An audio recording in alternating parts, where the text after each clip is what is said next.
তুই জানিস আমার জাত আর ধাত আলাদা। আমি জাতে চোর, ধাতে চিটিংবাজ।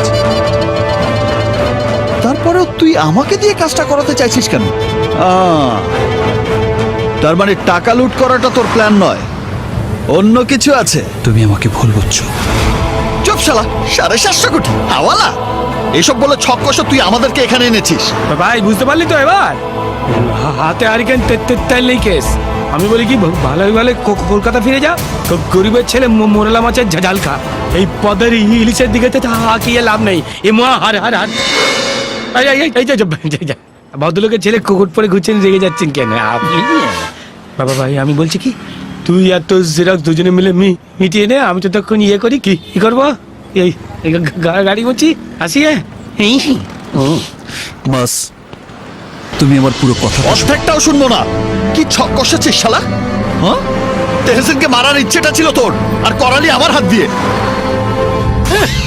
খালাসি হয়েছে বাবা, আমি জানি একটা কি। আমার চোখের সামনে যেন আমি তোকে না দেখি। তোর তো ফ্যামিলি বলে কিচ্ছু নেই।